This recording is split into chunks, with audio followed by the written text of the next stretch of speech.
The following is a production of DallasCowboys.com and the Dallas Cowboys Football Club. How about them Cowboys? Yeah! Go Cowboys! This is Talkin Cowboys. Streaming live from the Dallas Cowboys World Headquarters at the Star in Frisco. Pollard streaks in. Touchdown. Parsons has sacked it. Prescott keeps it, and he bangs it in for the touchdown. And now your hosts, Isaiah Stanback, Nick Harris, John Machota, and Kyle Yeomans.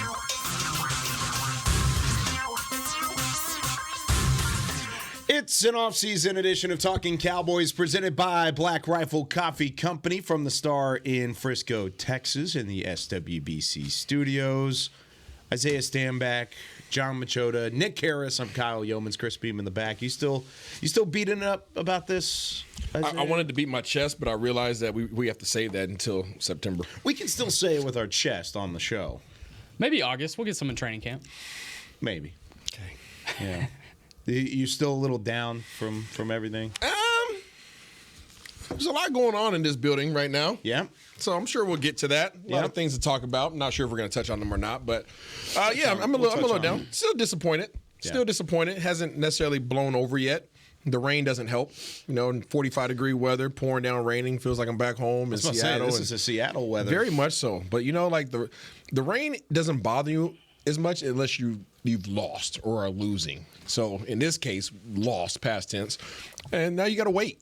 The waiting game begins. You know, you guys get to do your thing with the draft show and all that jazz and let everybody know who's coming down the pipeline. And then you finally get the guys in the pipeline, and then you go to spring ball. And you talk about OTAs, and then what is this team going to look like? And then you get the team together in camp, and we kick this thing back off. But between now and then, that's a very long time. Yeah, like 6 months feels like that's a long time. It feels like it's rained every day since the loss. Facts. It has. It has. It's been cold, but it's going to be an interesting offseason. I feel like probably the first most interesting points we've already kind of gone through last week as far as Mike McCarthy being retained going into the final year of his contract. The expectation is there and what's going to happen. And now we kind of turn towards Dan Quinn. What's going to happen with him? Does he get a head coaching job elsewhere? He's going through multiple second interviews this week with the Commanders and Seahawks. So we'll kind of see what happens there. And if he departs, you have to bring in a new defensive coordinator with the head coach that's going into the final year of his contract. So that's going to be an extremely difficult process, and we'll kind of see when that bridge comes. But I feel like it would.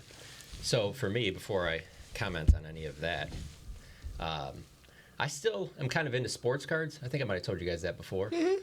And they have like a big show like every few months out in Allen, and I went to stop by there over the weekend. Found this. If this is an Isaiah Stanback card. Oh my gosh, let's go. Zoom in on this. Oh man, This is an Isaiah incredible. Stanback. Do you remember signing this? Were they giving it out for free? It had been for free. It was like a bookmark when like you walked exactly. in. Here you go for free. Do you remember signing this? I remember sitting down and having extensive signing sessions. Yes. It was $1. Yeah, I believe it. Wow. Yeah, that's more than I thought You it would better be. get your royalties, Bro, just saying. Wow. I saw that. Can I see that? I saw that. incredible. I saw that, and I was like, I have to That's bring that funny. up on the show. Dude, that is awesome. That's the best dollar you've ever spent. Absolutely. Let's read the back of the card. Let's read this. Okay. It's appreciated. So That is incredible. it doesn't say who it was written by, but it says is one of the most athletic quarterbacks in the nation and skilled enough to get drafted at another position, wide receiver or defensive back. He has a very strong arm, makes all the throws, shows great mobility, changes direction quickly, is a team leader and has good ball skills and sells the play action. Compares to? You remember what they compared you to? Only person they compared me to was Vic. It was Michael Vick. Okay. Good memory. Yeah, there's only one guy that had that At similar that play time. style. Yeah. At that time. 6'3", 215 pounds, Team leader. 40-yard Let's go, dash, 4.58 That's 40. definitely a lie. Gross. Sorry. Gross. As soon as they said defensive back on there, I knew that was falsified. Who wrote this? I have no idea. You don't have That's good hips or funny. something? Bro. No, it looks like you signed it though, so you Wow. signed off on There whatever you they go. said. So those signing sessions, bro, they Authentic literally autograph. they'll come to. I'm still really good friends with the gentleman who was doing the signings for me at that time. What they do is they bring this binder. I'm sorry if I'm ruining this for any fans out there. Yeah. But they bring a giant binder, right? And this binder has nothing but stickers. Yeah, yeah. Right? It has like 100 stickers per sheet. Yeah. And you sit up there for hours. Yeah. right? And you just sign them. And you just literally watch a movie and sign these things. So you would sign, depending on what the agreement was, anywhere $1,500, $3,000, $5,000 if it's a good deal. And you would just sit up there and watch TV with this random guy, in your spot, and you just signing away. After college, right? After college, I went to the Yeah. draft in Chicago in 2016 because the Cowboys had a top 5 pick, and right after, guys were getting drafted, they would take them to a room where they would do some interviews and stuff, and then they would take them to another room that was through Panini, which is a car company, and they would just be signing those things one after another. Yep. So yeah, There was some good checks, bro. But I found out the hard way. Obviously, coming out of college, at least from my background, I didn't know about taxes and all this stuff, bro. What? Yeah. Bro. When I had a CPA, I just knew that you're supposed to get a CPA at that time, right? If I had the wisdom that I have today back then, but I didn't know anything about taxes, right? Yeah. So my CPA called me. Only thing I knew about taxes was that you get money back. right. Yeah. As a 21-year-old, yeah. as a 21-year-old, that's all I knew was that you get money back, right? That was taxes, bro. They called me and she was like, "Yeah, so you're gonna have to pay taxes this year." I was like, "Pay? Like, What are you don't I talking receive?"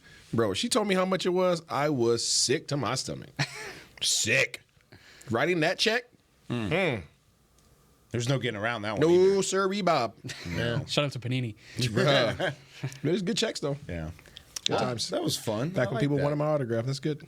The one thing I was going to say about this past weekend was I did feel a little bit different about the Packers because I did think they'd get blown off the map by the Niners. So for them hanging in there, it makes it look a little bit more formidable. I still don't think the Cowboys should have got blown out the way they did.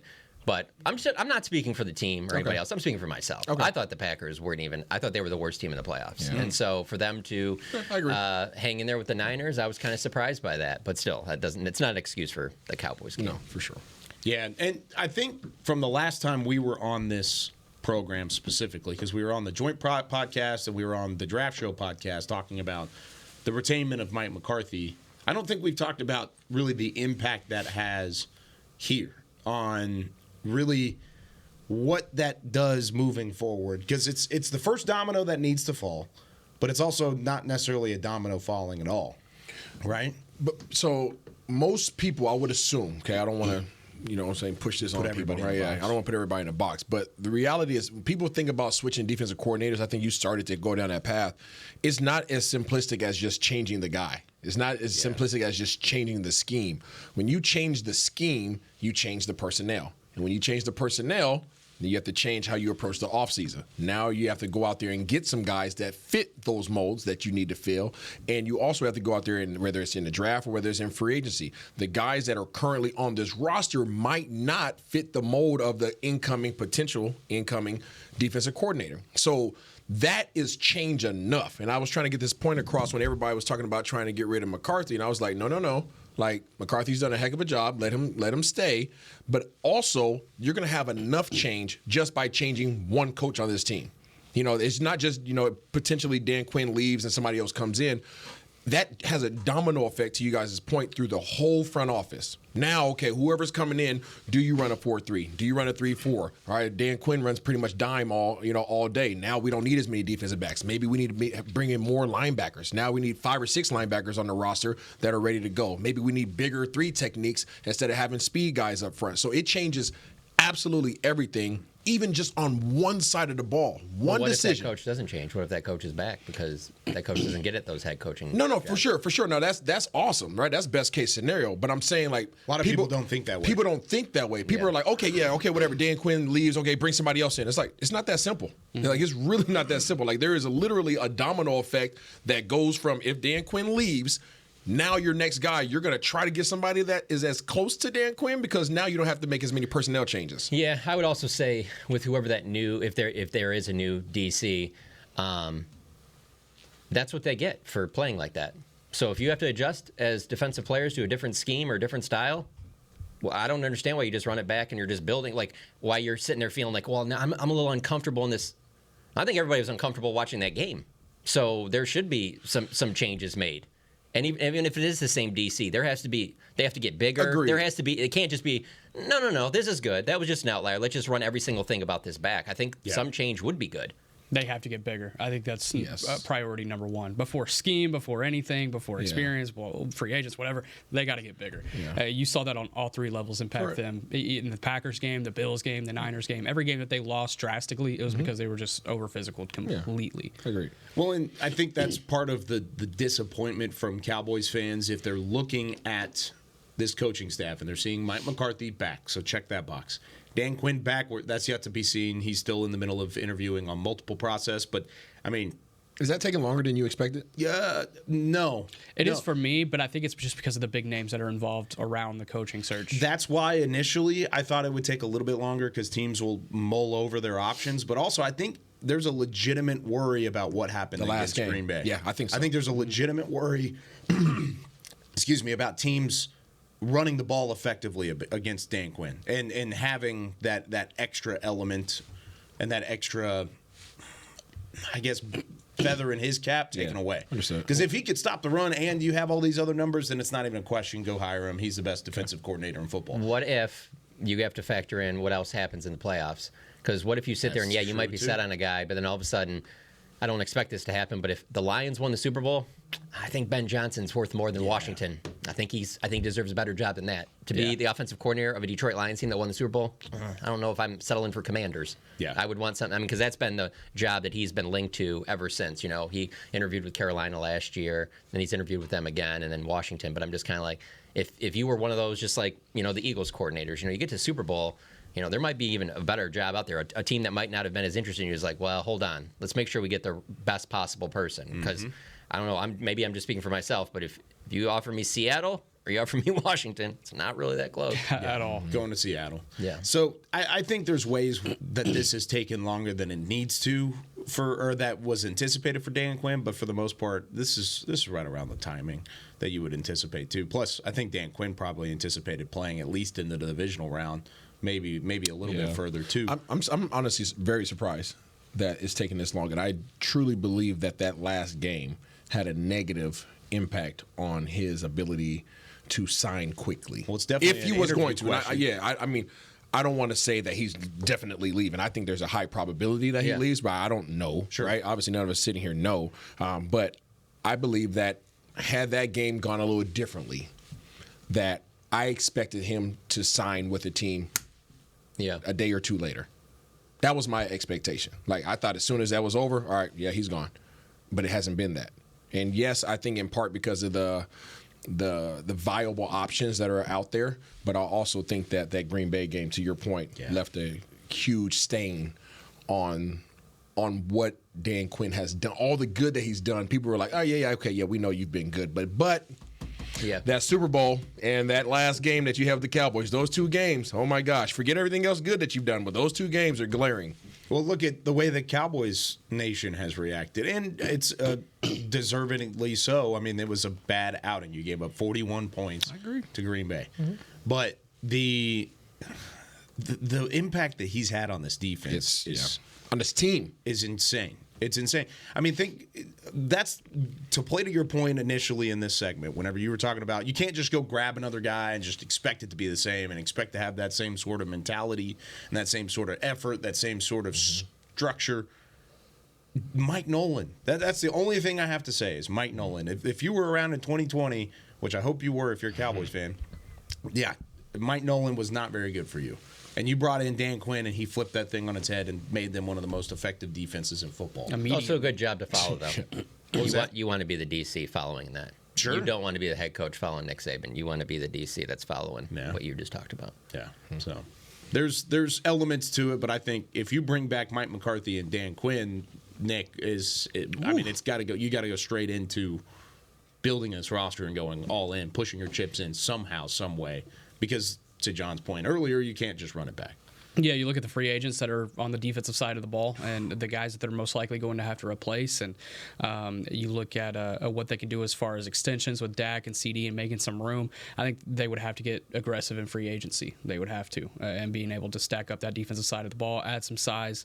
Again, there's going to have to be something different. And then once you have the guys in place, once you go into OTAs, that's when you start talking about schematic changes and what you can do there. Because that's also necessary. But I feel like you got to get there first. I think there's a couple steps before you get there. That would be fascinating if they win in big in free agency. more. Like, even if they did more trades like they did last year for Cooks and Gilmore, I don't know how they can do that with giving up.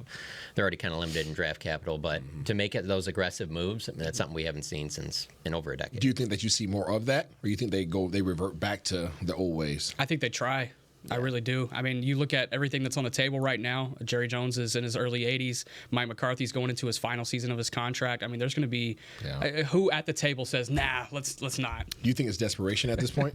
Honestly, would you attach that word to it? I don't know if I'd attach desperation, but I would definitely Urgency. attach urgency. Okay. Yeah, I would Yeah, definitely attach urgency. there was a lot of there was a lot of the same at the end of Jason Garrett's tenure, and I don't remember them being very aggressive in that free agency or trade market before his final season. Yeah. So Double J was I'll in the believe it when I 70s. see it. Yeah. I mean, that's a real point. You know, I mean, it's he's valid. You also look at what Brandon Cooks and Stephon Gilmore gave to your team this past season, and Value. you won on both of those. Yep. You got what you traded for in both of those And instances, and Hankins. I mean, I'd be surprised if anybody at that table is like, nah, let's hold off on signing this big free agent on a 1 or 2 year deal, or hey, 6th, 7th round pick for this guy. Evans is the only one I feel like they swung and missed on in terms of value on the field. In terms Rashawn of, Evans. Yeah. Okay. Yeah. Well, I mean, that was a sign. Yeah, It was a sign. I know it was a sign. They I know. lost a whole lot. I'm just talking about as far as like acquisitions, like you Yeah, I know, got you. like When you outside of the draft. say that, and I really want to believe in everything you just said, but I've sat on that bus too many times in Indianapolis and heard things like, obviously I didn't hear these because these are past, so I'll use present names. Sure. Hear things like, let's say this February when we're out there. No, we really think we can get more out of Mozzie.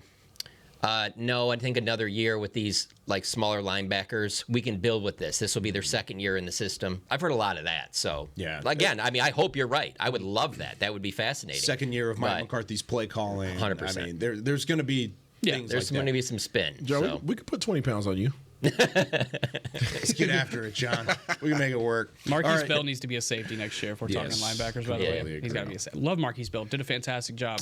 He's going to have to be a safety. How many linebackers do you have to acquire this offseason? 7. A lot. I would say at least 2. At least. At least. Yeah. More.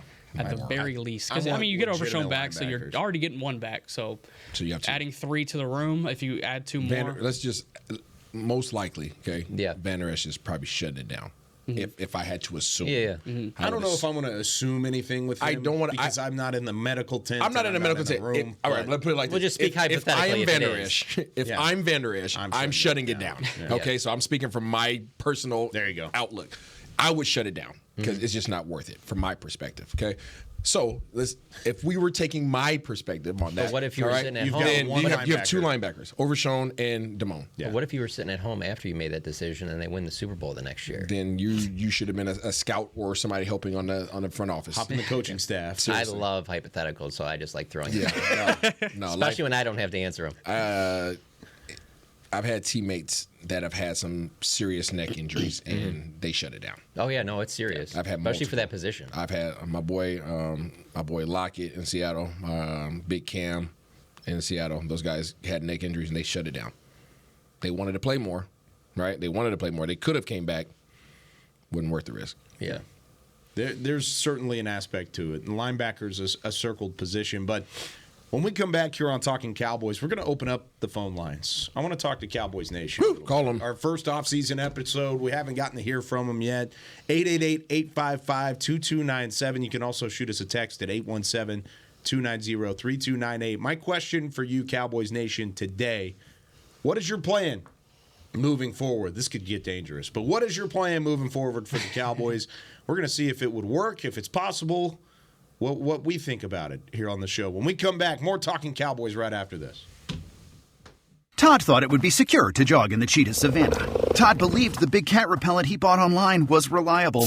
And now, Todd is trying to be faster than this cheetah that can run 80 miles per hour.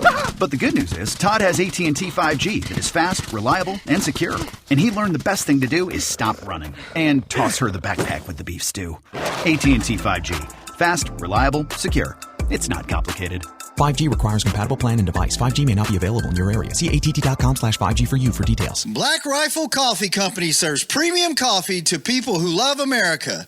When you drink Black Rifle coffee, you are directly supporting veterans, law enforcement, and first responders in your community.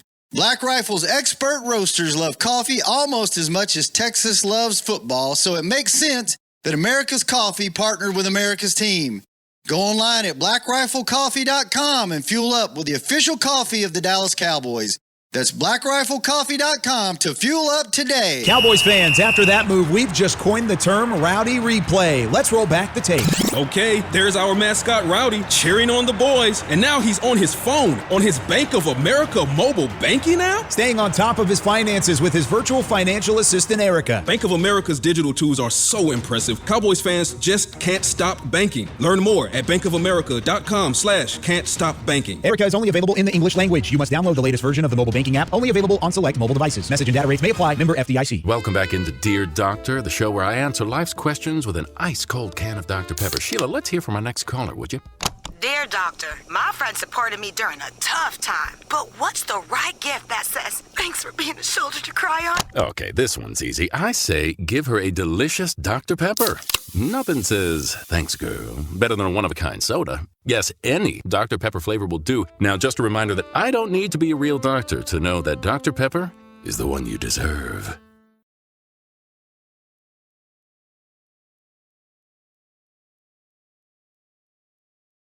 Back to Talkin Cowboys. Back here on Talking Cowboys, presented by Black Rifle Coffee Company. This portion of the Talking Cowboys is brought to you by Quaker Oats, a super trusted superfood. Quaker Oats, the official oatmeal sponsor of the Dallas Cowboys. Isaiah? Hello. Did you get him in? I did not. My guy Beamer was looking out for me because I was asking what time breakfast ended, and I wasn't going to make it in time because of, these Texas drivers in the rain. He actually asked. He said, "You want me to set aside some oats for you?" But I was like, "I like my oats fresh. I like them fresh. I didn't want no old cold oats. You don't want to reheat them." Oats snob over here. Yeah. So, but I appreciate the offer. My guy Beamer was looking out for you, boy, trying to make sure I got my oats in. Thank you, sir. Well done. I got a theory.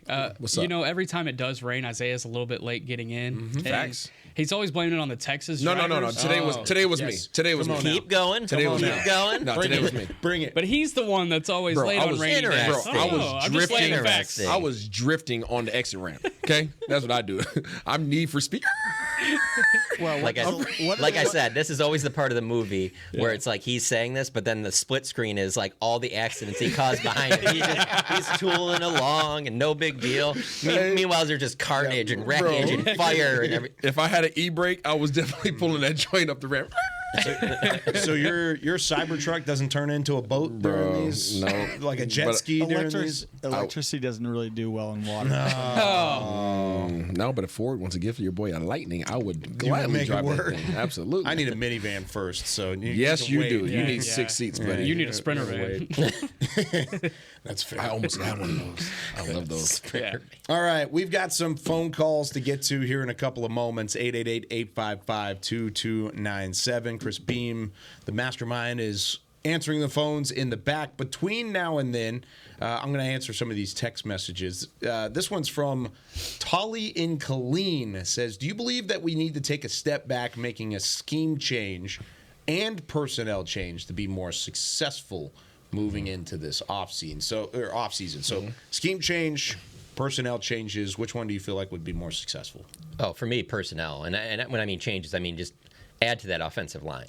There's just too much of when I watch this Lions team, and I feel like if you put a better offensive line in front of Dak, how many other things can fall into place? Your running game can get better. The rest of the offense can get more improved. You take a little bit more pressure off him. He doesn't have to feel as much of that as everything's on his shoulders.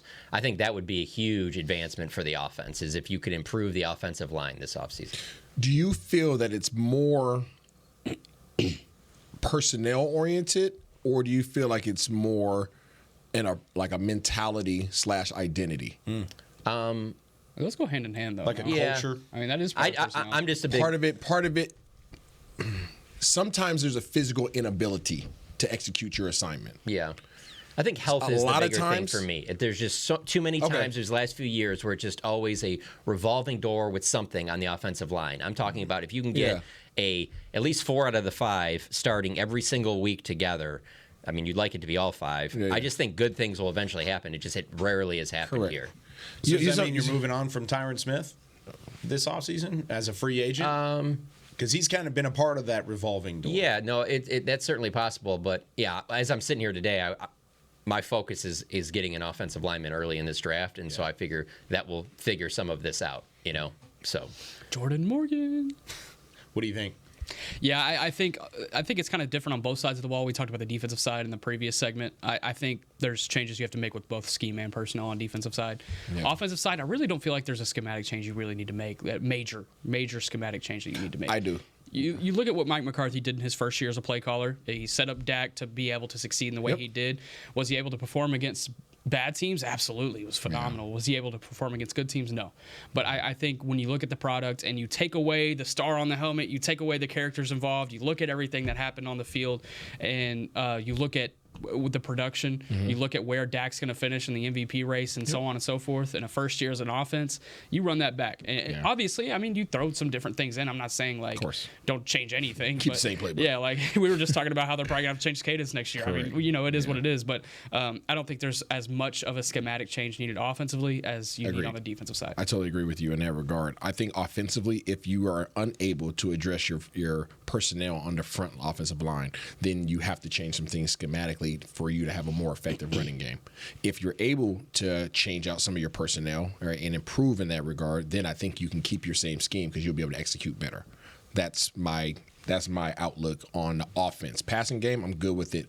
Just need to continue to mix up, right, who's running what, your alignment, your personnel groupings. There's a whole lot of things that you could do to screw with the defense there. So I'm okay with that because those are changes that he will make for sure. But in terms of having an effective, dominant running game, like being able to when it's nut cutting time and you need to turn around and hand the ball off, like you should have a full boat of confidence that you can do that and get 2 yards. Like at any point in time, like I'm fully confident. You weren't able to do that at all. No, and there was always just a little bit of a pause going into those moments this year, and that never was really the case. And the teams that are in the championship games right now all feel as if they could turn around and hand the ball off. Pacheco closing out against the Bills. I was just about to say, I had someone text me during the Chiefs games like, man, Pacheco, 7th round pick. How does this happen? I mean, you know why? You need him to get 10 yards. He gets 8-3. Bang. Game over. So he's a beast, right? But what did they do with their offensive line 2 years ago? Beefed it up. Yeah. Big time. Invested the crap out of it, and they got their butts kicked the whole first half of the season while they were trying to figure out how to play together. You guys remember that? Yeah. Kansas City was struggling. Not perfect either. They're still not perfect. You remember that Super Bowl? Yeah, absolutely. But I'm saying, but like so the 7th round pick thing. Okay, so you're just going to forget about Clyde Edwards-Helaire? They spent a premium pick on him. Yeah. I mean, let's not talk about Calvin Joseph when you also got Deron Bland. I mean, let's keep this true. That's a good point. But to that point, I like Pacheco a lot. He's a beast. He runs hard. He's shifty and all that stuff. But like they invested in that O-line. Yeah. They took a step backwards to take 3 steps forward. And it hurt them for a little bit. You're like, oh, Kansas City's not Kansas City no more. And I remember we had these conversations. I was like, hey, just wait. Because as soon as them boys learn how to play together, it's going to be a problem. From your quarterbacking days, though, would you rather have that offensive line or better weapons on the perimeter? Because it seems like you got to have one of the. It's tough to get all of it. Give me O-line because scheme with the talent. If you're in the NFL, you have enough talent to be successful. And all you need is a solid scheme. And I think McVay is a perfect example of that. He's never had, I mean, I would say never. Out of his entire career down there in LA, he hasn't had just amazing receivers across the board every year, right? And this year it was kind of the same. Like, he only has Cooper Kupp coming into this season. Right. And all of a sudden, boop. Yeah. Who's this Puka Nacua cat? Yeah, he's talented, but we talk about confidence all the time in this league and how if you instill confidence in a player, they will go leaps and bounds above what you believe that they can do. And he's just a schematic genius. So you can scheme up guys to get open, and everybody's capable of making plays. Now, can you catch it, get yak yardage, make guys miss? Now, that's all extras. But I can scheme you to get open. And I think that's why coaches are starting to be so much more valued than the players nowadays. Yeah, I just don't. When I think of that, when I ask you that, it's the whole the Bengals could have went Penei Sewell or Jamar Chase, And I think that there's arguments for both sides, but I think I would agree with you. If I'm playing quarterback, I think your best chance to survive is with the big, solid offensive line, and then you can get the playmakers later. Well, think about the Lions specifically. You mentioned Penei Sewell there. I mean, they've beefed up their offensive line over the last 2-3 seasons as well. Yeah. And they're one of the better run-blocking teams in football. They've got a two-headed monster in the backfield that they've added later. Montgomery, Gibbs, those are two young running backs. You've got the guys on the outside. They added both of those guys in one offseason. Continue. Yes. Yeah. Then you've got let me talk. Yeah. But then you go to the outside. You've got young receivers on the outside that are weapons as well. That Jared Goff can sit back behind and throw the football to. So you can build in different ways, but it always seems to start in one area. Yeah, up front. Because there's less capable guys up front. That's what the NFL is now. There's a lot of skilled guys. I mean, no disrespect to the guys that are on rosters right now. There's a lot of skilled guys that you can, again, scheme into position, build their confidence, and put them in position to do well. Offensive linemen, there's just not as many guys available that are capable of doing a job to the level of excellence. And that's why I feel like when you have an opportunity to go get those guys, you go freaking get them. And you give those guys a bag, and you hope that you can retain your personnel at these more athletic positions, right? You know, talk about the skill positions. If you can retain those guys, and awesome. But if you lose some of those guys, man, we might not be able to retain this high dollar guy. But guess what? There's this young cat over here that if we put him in position, he can do some things, right? If we give our quarterback time to get him the ball, right? All receivers eventually get open. Right, but like to your point, everything starts up front. Got to get time. Got to have time. I can give my quarterback time, and I can open up holes. If I can do both of those things, regardless of my personnel, I'm in good position. All right, we're drafting offensive lineman first round. Sounds good, guys. Well done, everybody. Yep. Good talk. Nice High five. Very right, nice. Let's go to Alan in Clearwater, Florida. Alan, you're on Talking Cowboys. Question today is, how are you fixing the Cowboys this offseason? Well, not by drafting an offensive lineman. Oh. No. Okay. How did we do last year? We had 3 Pro Bowlers on that offensive line. Mm-hmm. How many sacks did Martin give up, Smith give up? I understand Biotish is a little undersized. Not the problem. We still threw the ball. We could still – running the ball was more, I think, the running back than the O-line, because I think Pollard just couldn't come back from that injury. So, okay, here's what I think fixes it. When the offense failed, when Dak gets pressure, the problem was if you compare him to the other quarterbacks, when they're getting pressure, he still held the ball too long. He made bad decisions. When he was running out of the pocket in that playoff game and he took that sack, that is a mental thing for Dak. He does not do well under pressure, and that, to me, is a coaching thing. He needs to still be coached up as good as he can be. And if at the beginning of that playoff game, Mike McCarthy sat him down after the first series and said, hey, get out of your head and throw some easy running back passes, some screens, something real easy, settle him down. The offensive line, we need it for the future. But if you guys are talking about this is urgency, the first pick of the draft needs to come back to defense. It is the linebackers. It is the defensive line. And if we look at the last 6 games of the season, we got 1 sack per game. We got no sacks. The pressures were all off. I don't know if that's just talent. I think it's also scheme, because clearly the scheme in that playoff game was horrendous, huge failure. But I'm putting it on the coaches defensively for scheme. Offensively, I think Dak still needs a coach in his ear to make better decisions. And I would fix this by getting an O-lineman either next year or later on in the draft, and I would focus that draft on linebacker and defensive line. What do you think? Thank you for the call, Alan. Just real quick before we let you go, whenever you're talking about Dak not being good versus pressure, I was about to bring it up. Are you talking about physical pressure, or are you talking about the pressure of like being in the postseason? I'm talking about the pressure in the postseason. He could be great against the blitz, talent-wise. We've seen him make some awesome plays. But on certain plays, when he sees that pressure, it seems to me he doesn't react mentally in those moments the way that I think he's capable of. And to me, that's still coaching him. So a little bit of both here is kind of what you're talking about, physical pressure and pressure of playing in those big games. I guess so. Okay. I guess so. Awesome. Yeah. Thank you, Alan. Appreciate the call. Great insight. I've just watched too much of Jared Goff that this year that Dak would be doing the exact same thing in Detroit. And I mean, there's plays that have happened in these 2 playoff wins for the Lions where Goff does some stuff where you're just like, whoa, dude, what are we doing here? Like, but he has a great offensive line. Yep. So the number of times where he's put in those positions is way low. Yeah. You know, that's the biggest that's why you trade a first-round pick along with him to take him off your hands. There's nothing Jared Goff is doing that Dak Prescott wouldn't. Yeah. And now he's getting all of his flowers now and everything's great, but he has a great offensive line in front of him that's allowing him to do a lot of this stuff. So I just want to pull this up. Jared Goff this year, just since he's the one we're going to compare to, he threw 199 attempts against pressure, right? So he was 107 for 199. That's 53% completion. 1,300 yards. He had 3 touchdowns and 8 interceptions. 3 touchdowns and 8 interceptions. Dak Prescott versus pressure this season threw 139 passes. His completion percentage was 62%, but he had 1,100 yards, 9 touchdowns, and 1 interception. Yeah.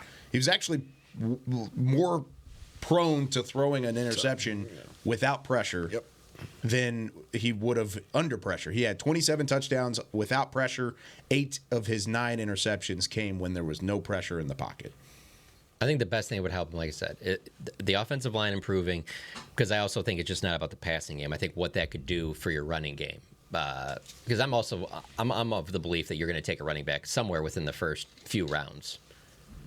Unless you're bringing back Tony Pollard, like I don't see them just sitting there and not bringing a young back in. I'm not saying Jahmyr Gibbs first round type thing, but I think you got to bring in a young back that is going to be your horse going forward. It's a young man's game back there. Yeah, you've got a 2nd and 3rd round pick. You don't have a 4th round pick. You might get a 5th back in a comp situation.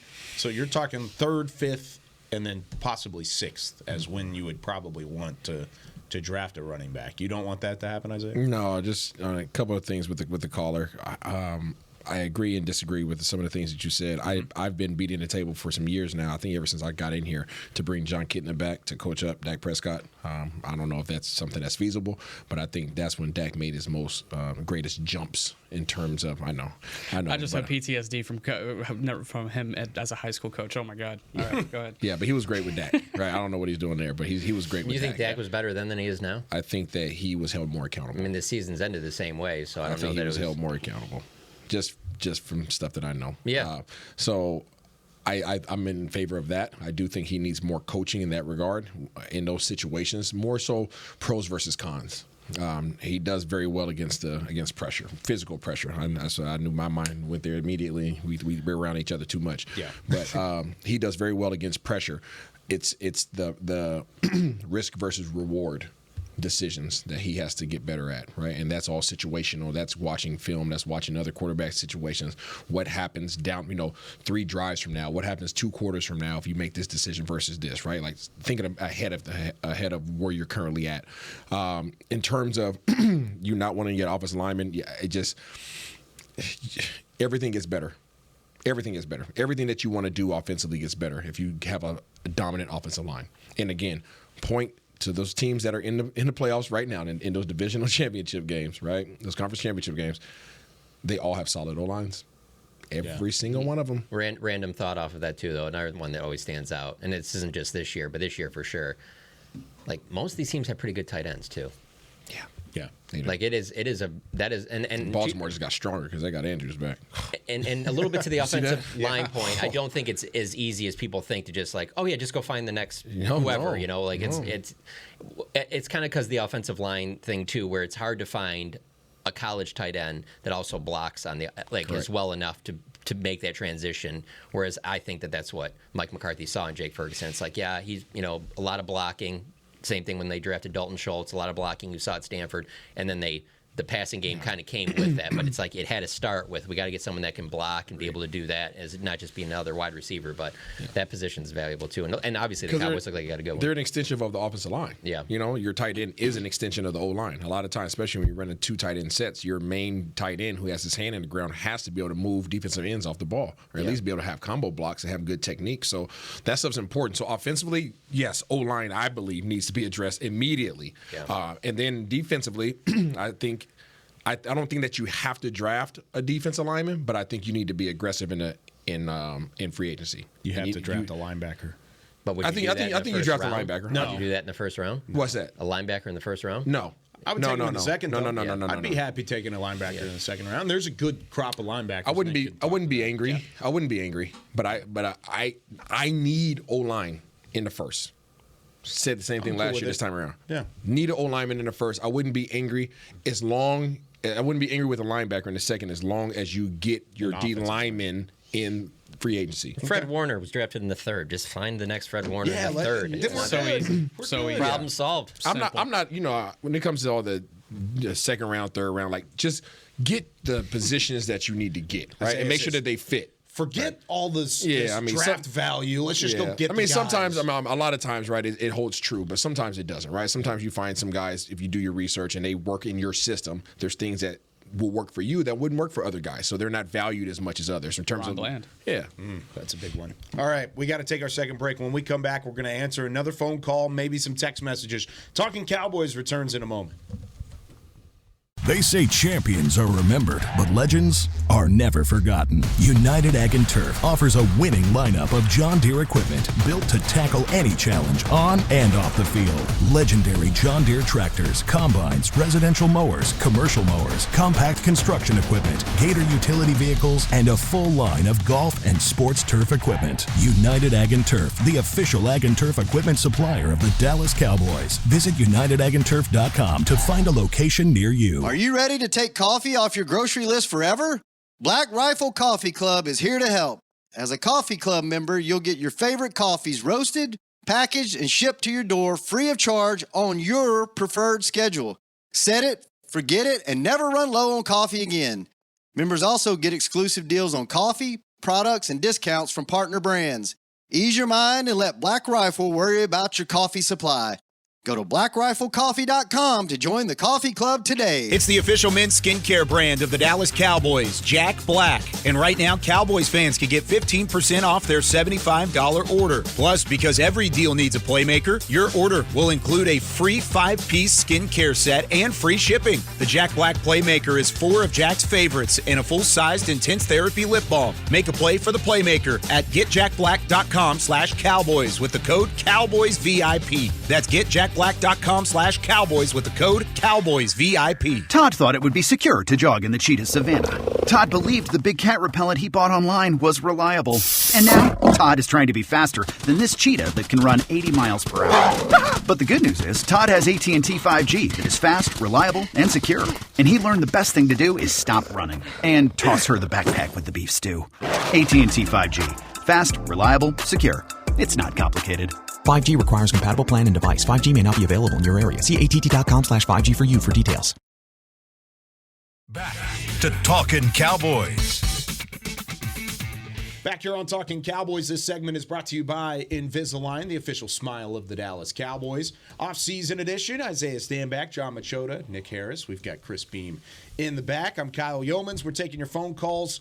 817-290-3298 is the text line. The phone line is 888-855-2297. Let's go to Kevin in Ohio. Kevin, what's going on? You're on Talking Cowboys. How you guys doing today? Great. How are you? I'm doing good. Thanks for asking. Hey, guys, real simple. I mean, I'm probably going to be one of the oddball Cowboy fans, but, I mean, I got blessed to watch 6 Super Bowls with this team, and I've seen a lot of bad seasons. First and foremost, your front office has to get Dak signed to an extension. From that, our draft, real simple, guys. You got to get a center. I mean, we need to get this offensive line back up to where it used to be back in the day, and it starts there up front. These guys that, want these fancy skilled players, we have enough skilled players. But I will tell you one thing, in free agency, they need to be aggressive, more than they ever been in the history that I've been watching this football team. But there's a guy out there that's going to be a free agent. I know he's going to be tough to get, but Mike Evans from Tampa Bay, he'd be on my hot list. The one guy that I think could help Dak Prescott under the pressure in the playoffs, we let him walk away. I think he's coaching high school football, and that's John Kitna. Jerry Jones should reach out and try to get him back on this football team to kind of help this guy out when it comes. Dak Prescott is a great quarterback. This garbage of him not being good, I just think that he's for some reason the pressure gets to him in playoffs, and sometimes I believe it's because it's one and done. But I think Kitna could come and help him get stabilized. They need to bring him some, but it starts in the front line. If we don't have a front line, I don't care who's back there running the ball. It's not going to work. There's a lot of good running backs coming out. I don't know what their decision on our running back right now, but I think I would let him go test free agency if it was me. I think that we need a tough-nosed running back in there. And there are going to be a lot out there. It seems like, there's going to be some great targets out there. But number one, let's get Dak signed. Let's get some money in free agency. Let's attack our offensive line in the draft, and let's build this team like it back. I'll listen to what you guys have to say. Have a great day. Thanks, you, Kevin. Man. Great call as always. That was an amazing call. Okay, listen. He said a lot of good things. Yes, he did. It sounded great, actually. Here's my thing, and I've said this from the moment they lost to Green Bay.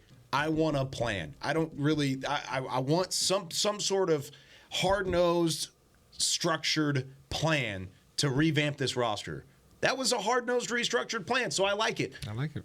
But how much did you pay him to talk about John running Kitna? back? I just know he probably is an avid listener. I'm just how much did he pay, or did you pay him? I just sent him a check. It's the John Kitna show.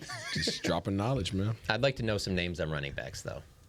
I'm not just running it back next year with Rico Dowdle. Yeah. Like, I need to know what the plan is at running back. It's clearly not wait to the 6th, 7th round. Yeah. They have to do something at least middle of this draft. They have to get a young type of guy that you can give carries to for the next 4 years, and then you move on, and you bring in the next guy, and then you move on, and you bring in the next guy. I'm less concerned with that position, man. Are we allowed to talk about free agents to be, or no? That's kind of if they're out the playoffs, right? I don't know. If I'll ask my boss to get back next Tuesday. We may have to full-time employees. I mean, there's a couple names out there too, free agency wise, that aren't the big names. That the guy that said so long to Nashville, like you can't necessarily say that one. I mean, even though anyway, I mean, there's other names out there. We're talking about running backs here. Running backs, yeah. Like, would you go draft one? Sure. Yeah, I think if I'm talking like first 3 rounds.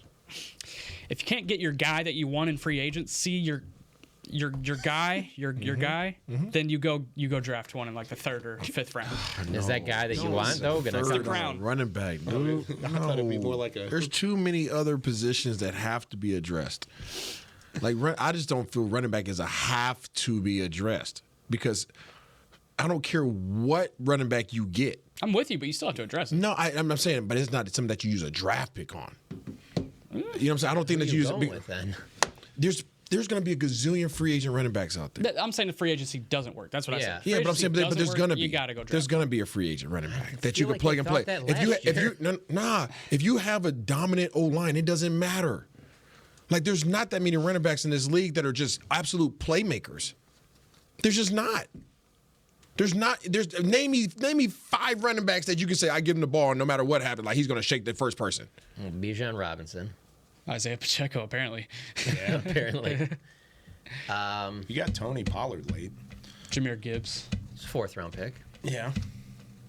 Yeah, you got Tony Pollard in the 4th. You can make some happen. But you guys see what I'm saying? We're reaching here. I'm saying you don't have to go draft that. There's going to be a bunch of those guys in free agency. I'm not trying to disrespect the position. Aaron Jones. I'm just saying in terms of what you need on your team, the guys that you just can't go find, the position groups that you just can't go address on the streets because there's just not enough of them, go get those guys in the draft. Go get your O lineman. Go get your linebacker. I agree with you. Go get your interior defensive lineman, whether it's in a draft, if it's sitting there. We're not talking about 24th overall. And we're not talking about second round. Yeah, but 3rd round pick, I mean, you only have, how many picks we got this year? You've got probably 6. Okay, and how many are in the first 3 rounds? 3. You got 1, 2, 3. Don't you dare use a running back in those first 3 rounds. All right. I would think that we'd have to include in that list that you were talking about Saquon Barkley, Nick Chubb, maybe King Henry, Josh Jacobs. There's this dude named Christian McCaffrey. He seems to be a game changer. I think he's going to be back in the Bay. Everybody seems to like that move that they did. Yeah. And to give up. So Dallas doesn't have money to be going out and get any of these guys. He brought up Mike Evans. Like that's not happening. That's exactly why I'm saying the draft part. I've covered this team. They're not going to go get David Montgomery. So listen to that point. I know we got to get out here. To that point, you can. There's going to be running backs that you don't have to pay money to that you can bring on this roster and have impact. Okay. Right? There's not going to be. I look forward. You're not going to find offensive linemen. You're not going to find cornerbacks. No. And you're not going to find offensive linemen. You're not going to find cornerbacks. Those are two positions that you're not going to find on the them street. In the 5th round. They got Deron Bland. Absolutely. Round. But you're not going to find these guys on the street. Meaning that back. you can't go if you don't have the cash. Right, the pool is smaller in order for you to go out there and get those guys, much like the offensive linemen were this year. Yeah. When free agency started, Denver grabbed the top 2 offensive linemen. Bam, bam. They were gone. After that, it was like, well, that position group's gone. Okay, what else do we need? There was nothing else. Now, you never felt that way about receiver. You've never felt that way about running back. Like, there's always those guys that are sitting around. Kareem Hunt picked up late, right? All these guys are sitting at the crib just waiting for the perfect opportunity. There are very viable options out there at certain position groups because there's more available talent. Certain position groups don't have it. So O-line, you better address it, right? Cornerback, you better go address it. Yeah. I'm talking about the first 3 rounds. Yeah. Because there's just not many guys out there that can do the job. And I completely agree. Yeah. So that's 2 picks, cornerback and offensive line. And we're going linebacker. to the 3rd. There's not. You struggle trying to find a linebacker in the offseason. I mean, during the season this year, they just weren't available guys. So I'm saying there's certain groups where you have to just go invest in those guys. Yeah. And then guess what? If I need a receiver, if I need a running back, I can find those guys. There's plenty of guys sitting at the crib. As long as my scheme's right and my O linemen are good, we can run the rock. I wonder if the front office wishes they took it back last year, like yes, they middle do, rounds, because we had one guy have an impact last year with the running back class that was on the table last year. Even in the middle rounds, guys like Tyjae Spears and moving forward past that. I mean, there was some guys they could have taken. And you look at what they did. They were in the looking middle at them rounds. every step of the way, but they would have had to reach on a guy. I think if they would hindsight 2020, they probably would have reached on a guy. Yeah. I think they probably would have made it happen. We've got to get out of here. We've got to go. Yeah. Before we go, can I pay you $2 for your Isaiah Standback card? That's a 200. That's 100% profit. I give you 201. Whoa! I'll take you. I'll give you $3 for it. It's $5 for you, man. Sweet. $5. You can have I'm it. not willing to pay that much for me. All right, we'll see you guys next Tuesday, 10 a.m. Central Time. More Talking Cowboys from the Star in Frisco. For Chris Beam, Isaiah Standback, John Machota, Nick Harris, I'm Kyle Yeomans. We'll see you next time. This has been a production of DallasCowboys.com and the Dallas Cowboys Football Club. How about this, Cowboys?